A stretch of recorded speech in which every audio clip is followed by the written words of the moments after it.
जून 2023 एक ही दिन में 7 लोगों का ब्रूटली मर्डर कर दिया गया हैदराबाद में, वो भी 15 घंटों के अंदर अंदर। हैदराबाद शहर में 15 घंटे के अंदर 7 murder case, 2 attempt murder case report हुए। एक ट्रांसजेंडर पर्सन और एक बेघर आदमी और एक नौजवान लड़की वो इसलिए मार दी गई क्योंकि वो अपने शादी के प्रपोजल को नो कर दी। ये एक वार का कोई अड्डा नहीं है या फिर कोई ground. This is India's tech capital, a city of startups, biryani and multi-billion dollar investments. So what exactly is happening here? क्यों इंडिया की एक सेफेस्ट सिटी धीरे धीरे वायलेंस और लड़ाई पुकारे झगड़े में क्यों बदल रही? नेशनल क्राइम रिकॉर्ड्स ब्यूरो यानी NCRB, इसका डाटा उठा के देख लो। हैदराबाद में ओवरऑल 2018 में 14,332 केसेस थे और 2020 के आते आते ये नंबर्स बढ़ के 15,978 तक हो गए। और अगर आप पूरे तेलंगाना की बात करें तो सिर्फ 2020 में 802 मर्डर्स केसेस रिपोर्ट किए गए। एक सेकंड के वास्ते सोच के देखो, एक तरफ अपन लोग ग्लोबली कम्पीट कर रहे हैं और on the other hand the murder cases are silently creeping up. This is the great paradox of Hyderabad. अपन लोग इंफ्रास्ट्रक्चर तो बना रहे पर क्या हम लोगों का सोशल फैब्रिक अंदर से खोखला बनता जा रहा? तो समझने के लिए ये सब क्यों हो रहा, हम लोगों को स्टैटिस्टिकल डाटा से आगे बढ़ के वो इंसिडेंट्स को देखना पड़ता जो ये सिटी को नेगेटिव दिखा रहा। ये सिर्फ न्यूज के हेडलाइंस नहीं है, ये रियल पीपल के रियल इंसिडेंट्स है। हम लोगों को नवंबर 2019 का वो दिन तो याद है। ए 26 ईयर ओल्ड वेटरनरी डॉक्टर जिसको मीडिया दिशा नाम दिया, शमशाबाद टोल प्लाजा के पास उनकी बाइक पंचर होती तो कुछ लोग मदद के बहाने आते और उनको किडनैप कर लेते, गैंग रेप करते और उनकी बॉडी को एक फुलसे की तरह जला के फेंक देते। The brutality sent shockwaves across the country. उसके बाद जो हुआ वो और भी ड्रामेटिक था। पुलिस 4 अक्यूज्ड को एक काउंटर में मार दिए, स्लोगन्स लगे, फूल बरसा दिए गए, लेकिन लीगल जस्टिस का क्या हुआ? तो बाद में सुप्रीम कोर्ट एक कमीशन बिठा दिया to probe that very encounter. पर क्या उससे क्राइम रुका? बिल्कुल नहीं।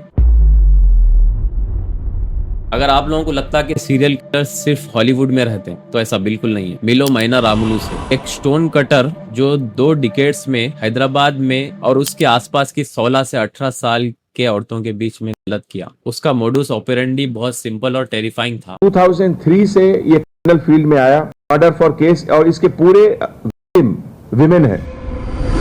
वो शराब के ठेकों से ऐसे औरतों को टारगेट करता जो अकेली रहती थी, उनको बहला फुसला के सुनसान जगहों पे लेके जाता, बड़े बड़े पत्थरों से या फिर उनका गला घोट के उन लोगों को मार देता और पहचान छुपाने के वास्ते वो औरतों के चेहरे पे हॉल भी डाल देता। 2011 में वो एक साइकोट्रिक हॉस्पिटल से भाग गया। भाग के वो और मर्डर्स किया और उसको पकड़ा भी गया। फिर कुछ दिनों बाद उसकी बेल हो गई। इसमें बाद में ये अपील पर बाहर आया था और 2020 में वो 2 और औरतों को मौत के घाट उतार दिया। तो फाइनली 2021 में उसको फिर से अरेस्ट किया गया। 20 साल से एक सीरियल किलर आपकी साफ सुथरी सड़कों पे घूम रहा था जिसका अपने को अंदाजा भी नहीं था। हैदराबाद के सरूर नगर का ये इंसिडेंट दोपहर का वक्त भरी सड़क पे हुआ। बिल्लीपुरम नागाराजू जो एक दलित हिंदू था, वो एक मुस्लिम लड़की से शादी करा, लेकिन लड़की का भाई ये शादी के खिलाफ था। मई 4 को बीच सड़क पे नागाराजू को चाकुओं से और डंडों से मारा गया। उसका कसूर सिर्फ प्यार करना। और सबसे दर्दनाक बात क्या है मालूम? उसका वीडियो वायरल हुआ जिसमें उसकी वाइफ लोगों के सामने गिड़गिड़ा रही, रो रही, हाथ जोड़ रही कि मेरे पति को बचा लो, लेकिन वहाँ पे खड़ी भीड़ सिर्फ तमाशा देख रही थी। नोबडी इंटरवेंट।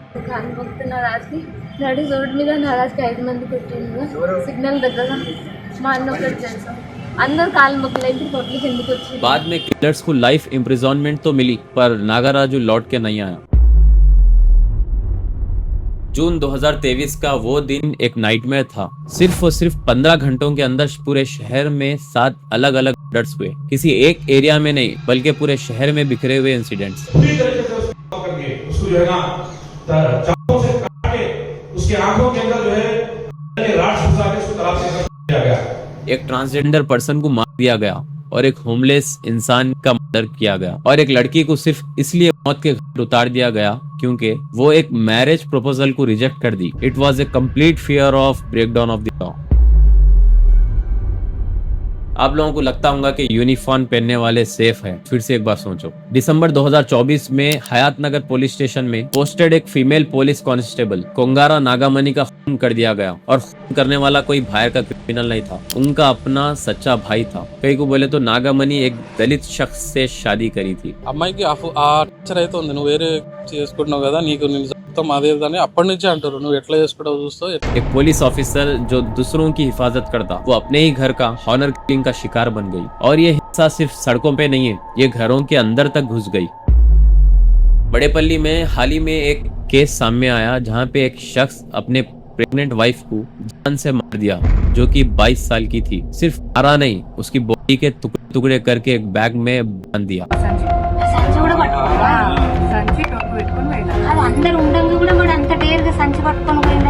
यही नहीं, कुकटपल्ली में एक और इंसिडेंट हुआ जहाँ पे हिंसा की उम्र और छोटी हो गई। एक 15 साल का लड़का सिर्फ 10 साल की लड़की को चाकू मार दिया, क्योंकि वो बच्चे को जो है क्रिकेट का बैट चोरी करते हुए देख ली।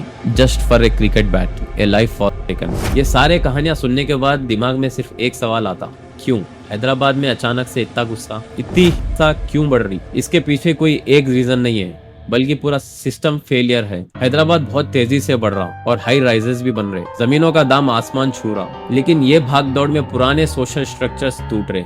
जब लोग गांव से आके शहर के छोटे छोटे रूम्स में हंसते, तो कम्युनिटी का एक चेक एंड बैलेंस होता और वो खत्म भी हो जाता। No one knows their neighbours anymore. IT hub होने का मतलब ये नहीं है कि हर कोई अमीर बन जाना। ये ग्लिटरिंग सिटी के नीचे एक बहुत बड़ा ऐसा सेक्शन है जो बेरोजगारी और महंगाई से जूझ रहा। जब बड़े सपने और रियलिटी के बीच का गैप बहुत बड़ा हो जाता, तो फ्रस्ट्रेशन बढ़ता, और यही फ्रस्ट्रेशन कभी कभी अचानक से गेम्स में बदल जाता। जैसे वो 15 साल के लड़के का सिर्फ एक बैट के लिए मर्डर कर देना।